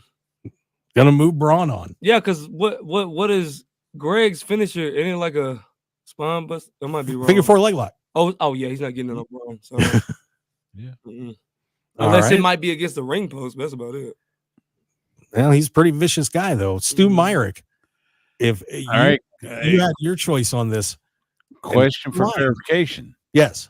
Are we talking NWA Greg Valentine or WWF Greg Valentine? Which one do you want? If you want his prime, I'm going to go NWA. Okay. Because he was younger. He was probably a little more vicious. Wasn't he Mid-Atlantic champion, I think? Let me pull my list here because I've got all the biographies up. I know he wrestled Mid-Atlantic. of course, he had that vicious series with Roddy Piper, if you remember that. The dog collar match, the very first Starrcade. That was just absolutely insane. Yeah. And, and he was pretty good in WWE too, the Intercontinental Champion. He was. And half tag team champions with Honky Tonk Man and Brutus Beefcake. Yeah. Yep. I think I got to agree with NJ. I think I got to go with the monster of all monsters. Oh, wow. Really? I'm a big fan. Look at his track record. Universal Champion, Tag Team Champion, Intercontinental Champion. I got to drink beer with Greg Valentine. Yeah. Hey, the man beat Goldberg. Why he can't beat Greg Valentine? Fair enough. Yeah. Well, when I booked mine, I chose the Hammer because I felt like he would be able, with having somebody like Jimmy Hart around, for example, would be able to pull off a distraction and get a count out win. Well, okay, I guess you're going to pick the WWF version. If it's NWA, Jimmy Hart's not with him. Yeah. Yeah. So I booked Valentine to move forward, but no way I can sell you guys on that. No, you're taking Braun Strowman, taking the monster moment. Look, I could see it go either way, but Valentine used the figure 4. You're not getting Braun Strowman in the figure 4. Fair enough. All right, so I'm already outvoted on my own show, but that's okay. So we take Braun Strowman advancing into round number 2. So I got to make sure I write that down. All right, match number 2 is Jose Luis Rivera getting fed to the walking weapon. And look, Jose was a fun wrestler in his time, but WWE pretty much fed him to everybody to get beat. So I will take, of course, Josh Alexander to win this match pretty quickly. NJ, any disagreement on that? Yeah, no disrespect. I that was before my time. I don't know Jose, but I know Josh Alexander is one of the longest reigning TNA champions ever. And then he was part of the North tag team with Ethan Page, who's now NXT champion, former NXT champion. So yeah, I agree with you, Josh Alexander. Stu, I assume we're unanimous on this, right? Yeah, I could. You remember Jose Luis? Actually, no, I don't. Oh, wow. Okay. Before your time, too? Well, if he was enhancement talent, that may be why. Oh, well, there you go. Yeah, Josh That's Alexander, a no-brainer. Too technically, proficient. Yeah, no-brainer. Josh Alexander all around. I like that. I do miss Howard Finkel, how he said Jose Luis Rivera's name. It was Jose Luis Rivera, and then he'd lose. All right, so Josh Alexander will advance, so he will head to round number 2. But with Braun Strowman. That's a good match. It's a good match. It's a good match. I'd rather had the Hammer. And I'm going to tell you why when we come back around to it. Because if you guys think about it for a second, there's another reason that I wanted Greg to get through that. But that's okay. We're here to disagree. That's part of the fun of this. He should have had a better first round opponent than Braun. That was a tough draw. Yeah, he just got the short end of the stick on that one. Yeah, he did. Rich Swann takes on Iron Mike Sharp. NJ, Rich Swann or Iron Mike Sharp? Does the loaded forearm catch Rich Swann and knock him out, or does Rich take him out? What do you think? Well, I'm biased because Rich is a good friend of mine coming from Florida. Yeah, I'm gonna say Rich Swann. Like I said, he had a good run WWE Cruiserweight champion. Had a lot of nice matches with big talent, and then, like I said, former TNA champion. Until Kenny Omega came through there, the belt collector, and kind of took it from him. So, yeah, this man was in the ring with Kenny Omega, became the TNA champion, Cruiserweight champion. I like Rich Swann. Stu, any Iron Mike Sharp gets past Rich Swann. The 5-12 matchup in March Madness is always dangerous. That's always a dangerous one. Oh, we can have an upset. And I would love to see. I'd love to, Iron Mike Sharp use that loaded forearm. But Iron Mike Sharp was basically enhancement talent. That is true. I hate to say it, but yeah, he was a jobber. He was a funny jobber, but he was a jobber. So I got to go Rich Swann on this one. All right. And I am with you guys. I will take Rich Swann to dominate Iron Mike Sharp. But I'd say Sharp would get some hits in, but Rich Swann gets this one. Now, this one's a very intriguing matchup. Take primetime Kamala. I mean, who is just a really devastating guy in the ring, and he's got to face off with Kushida. I mean, this is a tough matchup for Kushida. I mean, even though Kushida's of course won championships all over the world. Yeah. Boy, you got Friday out there helping out, and Freddie Blassie, and this is not a good matchup for Kushida. Stu, who escapes this one? Or Skandar Akbar. Yeah, was managed by Skandar Akbar in World Class. Yep. I'm gonna go Kushida. Ooh, I say the quickness gets past him. Plus, he's a time splitter, so he's going to do something and it's going to freak Kamala out. Kamala was easily startled. That is true. That's a good point. So I'm going to say Kushida gets the win on this one. I'm going to disagree. Okay. And I'm going to say that eventually Kamala gets him with a big splash and takes him out, because I think Kushida would have a hard time putting some of his holds on. And you were talking about Greg having trouble putting a figure 4 on Braun Strowman, kind of same spot for Kushida. I say Kamala advances. NJ Holiday, you are going to be the tiebreaker on this. Who wins this matchup? A tough one. Yeah. I'm with you. Mark. Kamala, the weight difference, and then the outside distraction from his managers and everything. Kushida make it an interesting bout, but Kamala's a heavyweight. Kushida's a cruiserweight. It's going to be kind of hard for Kushida to do a lot of his move and his submissions on a big guy like Kamala. Kamala was big. And then you got the outside interference from his managers as well that Kushida will pay attention to. And then Kamala would simply hit him with a big splash and get the win. So, yeah, I'm with you, Mark. Kamala, the weight difference is too much for Kushida to overcome. No, we went 2-1 on that one, but Kamala will be advancing. Stu, are you okay? Yeah, sure. Akbar threw the fireball. That's what it is. Yeah. See? There's all sorts of fun stuff that can happen on this. By the way, Bionic Scoop in the chat box says, yo, and I say, yo, back to Bionic Scoop. What up, Bionic Scoop? My brother from another mother. You see, I had to keep it, you know what I'm saying, all black. Kamala, we got you, brother. We got you. All right, so we go to the other side of the bracket. Kurt Angle taking on The Miz. I got a funny take on that based off of, and Stu, you can attest to this, the real life version of this. We saw it in when they first, mind you, I get it, he was in Tough Enough, but we kind of saw it, Miz taking on Kurt Angle, and Kurt Angle kind of wiped the floor with him and made him tap out. So everything that Kurt Angle's done, I've seen him have 5-star matches with the smallest person on the card when it comes to Rey Mysterio. When it comes to Luther Reigns, yeah, people like that. Yeah, Kurt Angle will still make a nice match. We see what he does with Eddie Guerrero. All right, so yeah, I don't think this is a question, man. I really think Kurt Angle will just make the Miz tap out, much to the dismay of Maurice on the outside. But if we want to be fun with it, we can say Kurt Angle has Team Angle on the outside. There you go. So which Team Angle? Charlie Haas and Shelton Benjamin from 03. All right. Yeah. Stu, is there any chance that Miz pulls off this upset? No. He's a wrestling. He's a what? He's a wrestling machine. He won an Olympic gold medal with a broken freaking neck. Yeah. Yeah. He will wipe the floor with the Miz. So you gotta go. Miz. It's the luck of the draw. You got the wrong opponent in the first one. Yeah, tough break for the Miz.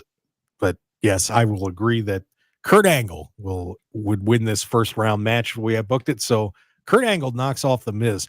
Now, keep in mind, if it was Perk Angle, he ain't got no chance in hell. Right. Absolutely. The next matchup, and I said, I could not believe this when it popped up. You can't have two more similar builds, two more powerful guys than Hammerstone and Ryback facing off on this. I mean, I was dying laughing when this hit. Ryback, when he was at the top, ran the table, was unbeaten, and then finally ran into CM Punk. And we all know Ryback's an interesting character, shall we say. But could he knock off Hammerstone? I mean, this would be a nasty match, Stu. What do you think? I got to go Hammerstone on this one. Hammerstone's a little more, he's got a few more moves. I gotta go Hammerstone on this one. Don't want to see Ryback and Kurt Angle, NJ. What do you think? Hell no. We saw that. You know what's crazy, Stu? I just said we just kind of saw that with Kurt and the Miz at Tough Enough. We saw that too at Tough Enough. Kurt and Skip Sheffield battling out a little bit in 2004. So no, I don't want to see that. Hammerstone, without a doubt. Yeah, that man is like, yeah, he's dope. He can do a lot more.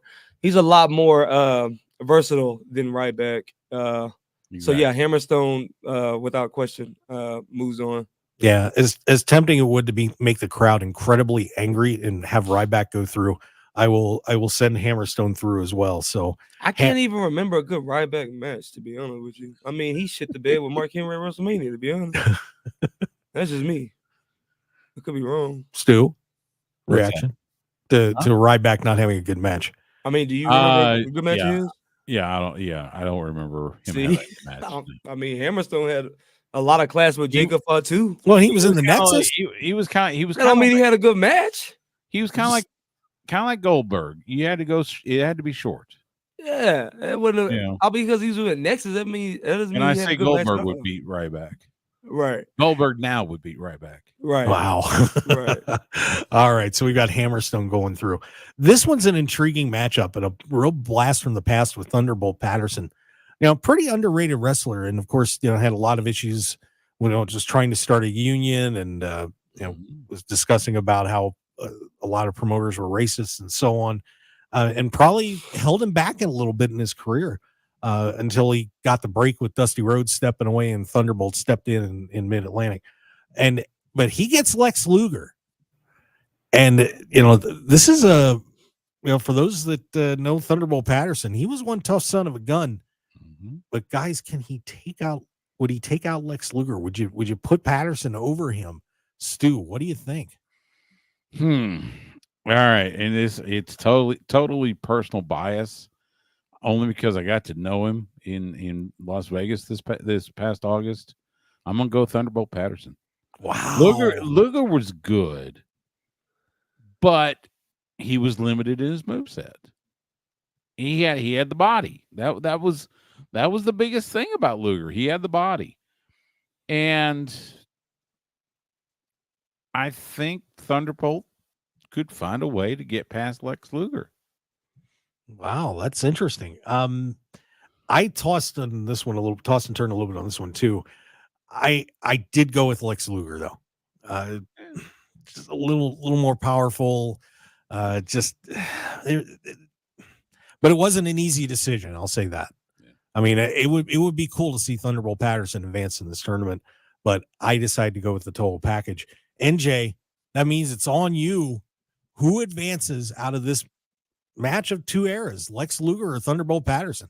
Well, like you said, it would be cool to see him advance, but I'm gonna tell you that he's actually gonna advance. Thunderbolt Patterson, my man.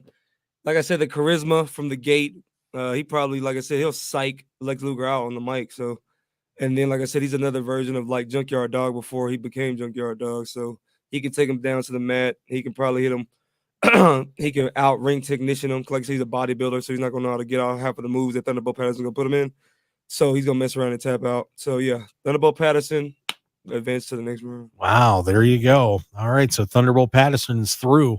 He gets the winner of, and I couldn't believe this happened either. We've got a cowboy in JBL, and we've got an Indian in Mark Youngblood. This is totally random. I'm not kidding. What you were doing with this one, JBL. You know he don't like no damn Indians. You know he don't like no immigrants. You knew what the hell you were doing, Mark. Don't act like you didn't do this. I didn't. I kid you not. Totally random. I'll have to start videotaping my spins on the wheel. I'm going to kick it off. Nobody's beating the clothesline from hell, JBL. And like I said, longest reigning champion in SmackDown history, JBL. Sorry. Youngblood, you weren't ready for this encounter with the longest reigning of wrestling god, John Bradshaw Layfield. And like I said, like the power that JBL, the weight detection, the height, yeah, it's a wrap.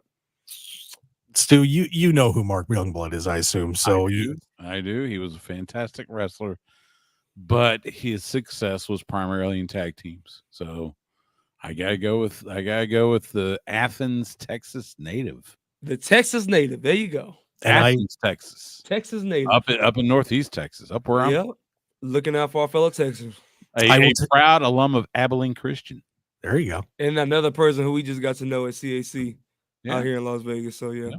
JBL. I will take JBL too, because if I said that he was going to lose to Mark Youngblood, he'd probably hunt me down and kill me. So perfect. So we will take JBL. So round 1 is over. So here were your results with our exciting crew here. Stu Myrick and NJ Holiday, myself, Mark Hoke, on the Mark Hoke Show late night. So Braun Strowman knocks off Greg Valentine, Josh Alexander over Jose Luis Rivera, Rich Swann over Iron Mike Sharp, Kamala in a tight decision beats Kushida, Kurt Angle over The Miz, Hammerstone over Ryback, Thunderbolt Patterson beats Lex Luger, and JBL beats Mark Youngblood. So let's head over to round 2, guys. And another intriguing matchup here on this quarter of the bracket was kind of rough. Braun Strowman takes on Josh Alexander. Big fight here, boy. I'll tell you what, this if you've had Strowman in TNA, that's a main event match. NJ Holiday, who's going to the semifinals? Or maybe they can't settle it. We have a draw or something like that.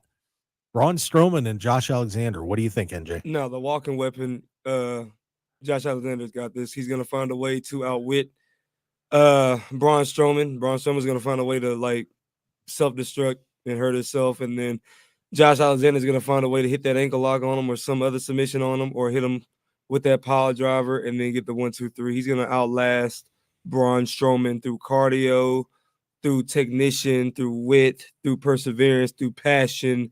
One of the longest reigning TNA champions gets the win on this one. Now, before I give my selection on this, the reason that I wanted Greg Valentine to face Josh Alexander was because of the Roddy Piper feud and beating on the ear, because I guarantee you if Greg Valentine had seen Josh Alexander wearing his headpiece or headgear, Greg Valentine rips that thing off and is pounding on Josh Alexander's ears I like that. for 15 minutes. It's a guarantee, but we didn't get it. You guys disagree with me? So Greg Valentine did not get the chance.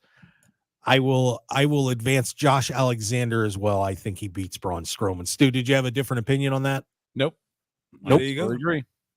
All right. Unanimous. I think I say it because I like Braun, but he'll get injured. That too. That too. It would be an intriguing match to watch, though, that's for sure. So Josh Alexander goes into the semifinals. Here's another fun one, a similar matchup for Kamala. He got Kushida in round 1. Now he faces Rich Swann in round 2. We have a similar result on this, Stu. What do you think? Man, it's a tough one. Because you didn't have Kamala advancing in the first place. I did not. So. I wanted Kushida, but well, I see why now. You were setting up a nice little card for Rich Swann versus Kushida. That would have been a nice match, but I would. You see the fun of this? And all the different ways these things could go. I'm keeping it honest though. If Kamala was in the ring with Kushida, he ain't winning. Sorry. I think I got to go with Kamala. I Kamala. don't know why, but I don't know. That's the weight detection, heavyweight versus cruiserweight. It's gonna be kind of hard for Rich Swann to really hit him. I mean, small men have beaten big men before. That's not exactly a rarity, but I don't know. But the outside presence that Kamala has too, though. Well, yeah, that depends. Yeah, if you got with Friday, the fireballs, and you got Akbar or whoever. Yeah, I think I'll have to go with Kamala. There you go. And I'm going to agree with you guys. I think that there would be a lot of outside interference, and Kamala would be drawing heat in this tournament. That is for sure. Oh, without question. So we will have Kamala going to the semifinals of this one. Next matchup. This would be fun to watch. Kurt Angle taking on Hammerstone. Yeah, I like that match. Ooh, boy, oh boy. Man, and you cannot underestimate the agility of Hammerstone along with that power. That's not an easy matchup for Kurt Angle to win. Stu, who gets this one? Who gets the Duke for you on this one? Is it Kurt Angle or Hammerstone? Man, I'm almost tempted to say double count out. But that's okay. I mean, it feels like this should be. You should pick a winner. So, Kurt Angle, Hammerstone. I am going to go with. I'm gonna go Hammerstone. Why not? Wow, nice. I think NJ Holiday. I think the power will overcome the skill. Woo, NJ Holiday, Hammerstone, or Kurt Angle in this quarterfinal matchup. Yeah, I gotta go with the Olympian, man, Kurt Angle. Yeah, I gotta go with him. Cause like I said, we've seen him overcome. I mean, it's a guy I saw make Hulk Hogan tap out. He made Undertaker tap out for the only time. He made John Cena tap out. You know, he found a way to beat the Big Show in his prime. You know, he beat Brock. He made Brock Lesnar tap out. So that's what I'm comparing it to. Brock versus Hammerstone was just another match of Brock versus Kurt Angle. And we saw what happened with that at SummerSlam 2003. This is an Iron Man match that Brock won. Okay. And then we all know what happened at WrestleMania 19, but Kurt's neck was freaking broken. Let's keep it a buck. So yeah, I got Kurt Angle outwitting or outlasting Hammerstone in a nice 5-star classic, but ultimately Hammerstone taps out to the ankle lock. Yeah, it's a tough decision too, but I have to say it, guys. I'm breaking the tie, and I'm going with Kurt Angle. I think it would be a fantastic match to watch. Yeah, no doubt about that. Yeah, and I think Hammerstone would show incredibly well, but yeah, I got to go with Kurt on this one. So Kurt Angle is going to advance. Sorry, Stu. No, it's okay. I get that. You're supposed to pitch a fit. Like, we're wrong. It's almost midnight here in Austin. It's too late for me to pitch a fit. Fair enough. All right, last semi or quarterfinal match is Thunderbolt Patterson against JBL. I like that. Intriguing matchup there as well. Yeah. Stu, Thunderbolt Patterson against JBL. That would be a war. That'd be a war, but I'm gonna go with Layfield. Yeah. JBL is gonna cheat with the cabinet, the Basham brothers, just like he did with Booker T. We saw that Survivor Series of 2004. It was him and Booker T at Survivor Series for the WWE title. And then JBL finds a way with the cabinet, with Orlando Jordan getting involved. And pulling on Orlando Jordan. Nice. The cabinet and distracting Thunderbolt Patterson. Turns around, clothesline from hell, and JBL advances. All right. And I'm with JBL on that too. So we're unanimous on that one. So here's now our semifinals. Or just to recap, Josh Alexander beats Braun Strowman. Kamala beats Rich Swann. Kurt Angle over Hammerstone. JBL over Thunderbolt Patterson. First semifinal is Josh Alexander against the Ugandan giant Kamala. Interesting match. Stu, who you got? I'm going to go Josh Alexander. Kamala is going to fall to a smaller guy. And Josh Alexander's too technically proficient to not win this one. So I'm going to go Josh Alexander. He ain't that small either, so I agree with you. Josh Alexander, he's the perfect baby face. And then Kamala's going to get tired now. It's a tournament, and it's the third match. Yeah, he's exhausted at this point, and Josh Alexander has the cardio and the perseverance to overcome the odds when it comes to Kamala. So, yeah, Josh Alexander advances. Agreed. Kamala got lucky getting the two cruiserweights along the way, but now he runs into the walking weapon. Yeah, the walking weapon. Alexander ain't no cruiserweight. I think Josh Alexander would probably get that match over fairly quickly. So Josh Alexander to the final on that one. On the other side of the bracket, two guys that know each other pretty well, Kurt Angle and JBL in a semifinal here. Oh, man, there's a lot of possibilities on this. NJ, who are you taking through, or is it going to be the big Texan, or is it going to be the Olympic hero? Well, I'm a man of the people, so I'm going to set up the ultimate dream match that everybody would like to see in this scenario. So with Josh Alexander advancing on the other side, let's go ahead and put Kurt Angle. Kurt Angle advances, gets past JBL with the help of his own Team Angle, his own fruition. Like I said, now he used Team Angle the first round. This time he's using Mark Jindrak and Luther Reigns to aid him to get to the next round. He just brought everybody through the time warp. Yeah. I got Angle. So I want to see that big dream match. Okay. Kurt Angle versus the walking weapon, Josh Alexander. Kurt Oh Angle my advances. God. JBL's got some friends too, Stu. Does he? No. I'm just kidding. Actually, JBL and I have a commonality. We both work with the same play-by-play guy. There's a guy I work with in radio named Lincoln Rose. He is the current radio voice for Austin FC in Major League Soccer, but he worked with JBL calling Abilene Christian games, and I work with Lincoln calling basketball and football.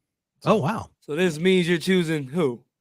I'm gonna choose Kurt Angle. But, okay, all right. Because the way you would allude to that connection, I'm like, oh shit. But you know, Layfield, give him a good test. Oh hell yeah! You'll have but yeah, I think Kurt Angle will get through. Yep.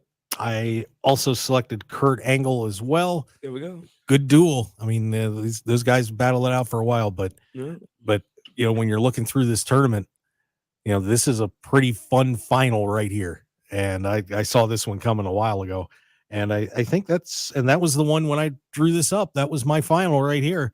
It is Josh Alexander against Kurt Angle, and what an amazing match this would be, no doubt about it. NJ Holiday, the walking weapon against the Olympic hero for the first ever Time Machine Tournament Championship. And then they all get to go home. NJ, who is your winner of this tournament? All right, Stu, let's go ahead and wind the clock back. Let's go ahead and set it up. Let's go ahead and pick the place. Bound for Glory. Let's go ahead and pick the time machine of both eras, both of them in their prime. Let's say this is Josh Alexander from 2021. Or was it 22 when he had the belt? Yeah, somewhere in that ballpark, but yeah. So we're going to say Josh Alexander from 2022, and then we're going to put the Kurt Angle from 2007, the one that had all the belts. So the one that had the X Division title, the tag team title, and the TNA title. Man, this is going to be a hell of a 45-minute classic. I would just say with the way that it goes, ankle lock for ankle lock, move for move, I'm gonna say, man, tough one, tough call here. Yeah, it is. I'm picturing it as it's happening. Towards the end, how would you want the finish to be? I would just go ahead and say, here it comes, NJ Holiday. I'm gonna have to go with the Olympian Kurt Angle. Yeah, he outsmarts Josh Alexander. Not basically he can get him with, like, I've seen him do this before. He's won a match. This is a man that is one of the best amateur wrestlers ever graced the squared circle. So with the walking weapon, I feel like they go move for move and they're both busted open, but it's some kind of special, unique pin that Kurt gets him in. I don't know if you remember Kurt Angle, John Cena, 2002, John Cena's first match. And John was giving him everything that he can handle. And then to the point where Kurt had to get him in that weird, like, cradle pin and got the 1, 2, 3. I'm gonna say that's the same scenario here. He can't beat him decisively, can't make him tap out, he can't knock him out decisively for 1, 2, 3. This match goes to the freaking wire, and Kurt just outwits him with a ring technician or a nice little special pin. Gets the 1, 2, 3 over the walking weapon. Stu Myrick, we got Josh Alexander and Kurt Angle. Who is your winner? It's gonna go the full 60. Yeah. In fact, Josh will have a pin attempt, referee's hand hits 2, and then time limit. He's calling it. But wait. Draw. Oh, wait. Kurt Angle, Josh Alexander, they can't believe it. They're going, hold on. We got to finish this. And they're begging for 5 more minutes. And the crowd's begging for 5 more minutes. And Scott D'Amore comes out and he says, you know what? Let's give him 5 more minutes. Yeah, I like that. And then Kurt Angle wins. Got you. Wow. I will also take Kurt Angle, but boy, that match would be so much fun to watch. Hell yeah. I mean, those guys, and I agree, Stu, both of you, that match would be a long, exciting, fantastic match. But yes, I will have to also go with the Olympic hero. So guess what, everybody? The first ever winner of our Pro Wrestling Time Machine tournament is none other than Kurt Angle. Congratulations, Kurt. You're our winner, man. Yay. Way to go. But a lot of different ways this could have gone too, guys. I mean, that's part of the fun of how this works. And with the random draws as well. I mean, some pretty crazy first round matchups. But yeah, so Kurt Angle, way to go, Kurt. You're our first big winner. Unbelievable. So there it is. That is the Pro Wrestling Time Machine tournament. We'll be doing that every once in a while. Should be I think people are going to get a kick out of it. So nice booking, guys. Yeah, definitely. We're gonna set that up in the 2K simulator and then we'll get that footage and bring it to you. Oh, that'd be fun too. Uh-huh. Yeah, that'd be all right. And with that, I know we're at the 10 o'clock hour here, so it is late night. I know it's late night for Stu. Well, it's midnight now in Austin, Texas. It's midnight, yeah. Yeah, my man's trying to get some sleep. Mr. Hoke, let's get this thing work. going. Yeah. So that was a lot of fun. So guys, that is our first ever Mark Hoke Show late night show. We appreciate everybody with us. NJ, where can everybody find you, brother? You can find me at NJ Holiday on Instagram, at NJ_Holiday on X. I call it Twitter. I don't know why the hell, Elon, you need to tell me about Twitter, but whatever. But Facebook, NJ Holiday. Also find me, Culture Inc. when we're doing shows at Reality Wrestling on CW with Booker T. And also find me as NJ Holiday out here in Las Vegas for Pride Style, Future Stars of Wrestling, Grab House, and Versus. Y'all keep it tight. And Stu, where can everybody find you, my friend? All over social media at Stu Myrick, and then check out Sportscast Fucking Wrestling. New episodes drop midweek every week. All right. And of course, don't forget the Mark Hoke Show will be back on Sunday on KDAWN 101.5 FM, the Talk of Las Vegas, the Odyssey app, and of course, streaming on YouTube, X, and Facebook. Sunday morning, 8 to 10 a.m. Pacific time. And I want to thank everybody that joined us today, and we'll look forward to getting these videos up. And everybody that's watching right now, also, y'all can find me. Mark has a show. I got a show, too, a podcast show called Kayfabe Friends out here in Las Vegas. Y'all check it out on YouTube, Spotify. We're doing the damn thing. And I got a streaming channel, too, called Low Kick Gamers. So y'all check me out on Twitch and Kick. So your boy is multi-talented, streaming, podcasting. We doing all the damn thing. Okay. That's a lot. That's a lot. We're all busy boys. Yeah. Hey, so thanks for being with us, everybody. We appreciate it. We'll see you, of course, on Sunday and then back here again next Thursday night on the Mark Hoke Show late night edition. Have a great night, everybody.